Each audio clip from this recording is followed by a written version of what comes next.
On se réincarne par catégorie de vibration. Une âme qui a été bonne ne se réincarnera jamais dans un corps qui est mauvais. C'est pourquoi au moment Manaman Salomon, quand il parle de sa vie antérieure, il dit qu'il était un bon enfant, il a de la sagesse. C'est pourquoi les protestants ont retiré là, parce qu'il parle de la réincarnation, auquel le chrétien ne croit pas. C'est la Bible.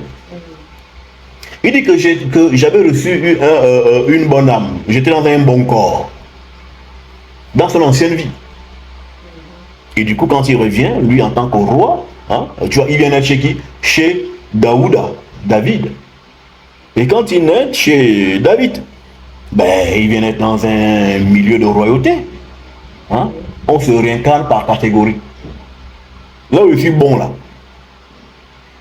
à ma fin, je dois revenir dans une meilleure famille. Dans mon ancienne incarnation, j'étais un grand homme. J'étais un noble, un notable.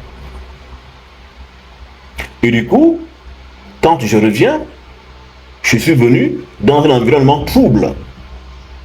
Mais c'était juste pour préparer le grand esprit qui arrivait ou qui revenait. Et au fur et à mesure que les choses avancent, le grand esprit retrouve sa place. C'est comme ça. Donc, on ne se réincarne pas. J'entends souvent une expression là des femmes stupides qui disent qu'on accouche l'enfant, on n'accouche pas le cœur de l'enfant. Mais c'est que des conneries. Comment on accouche le cœur de l'enfant? L'enfant que vous accouchez est exactement comme vous. Exact, si c'est un bambini, c'est que vous-même êtes comme ça. Il n'y a pas que non, c'est pas vraiment moi, c'est toi-même, mais amplifié. Vu qu'il est doublé, il a toi, il a son père. Donc le cocktail que ça donne là, c'est ce que vous voyez là. Un cocktail explosif. Par exemple, quand vous voyez mes garçons, on sait que ce sont mes enfants, ils sont comme moi. Posés, ils ne sont pas partout, la tête en l'air, ils sont posés calmes. Et si un peut être chaud, on dit, ah voilà, la chaleur là, peut-être que c'est sa mère. Mais ils sont calmes. Parce que les enfants sont leurs parents. Absolument, oui. Ça existe. Des cas de détournement d'étoile où l'enfant est bel et bien est bonnement né et après son étoile a été détournée. Là maintenant, cela relève de l'ignorance des parents. Ne laissez pas quelqu'un toucher votre enfant tant qu'il n'est pas encore solidifié. Jusqu'à 2-3 mois, personne ne touche. On sort de l'hôpital, on entre à la maison, on fait aussi à manger pendant qu'on saigne encore. C'est quoi ces comportements? Personne ne touche. L'enfant reste comme ça, la mère et l'enfant restent cachés. D'autant que l'enfant a mal bas. L'enfant se solidifie, l'enfant devient solide. Et c'est après que les gens pourraient venir voir. Ici, les gens viennent voir. Ils ne touchent pas l'enfant. Touche pas. Un homme, ce qu'il sera, ça se voit dans le berceau. Quand l'enfant vient de naître, ce qu'il vous voyez là, c'est ce qu'il sera. Parce que tout est là, il naît avec tout, on est avec tout. On n'acquiert rien. Quand on vient à la vie, on vient avec tous nos bagages. Quelqu'un voyage sans bagage. On est en voyage.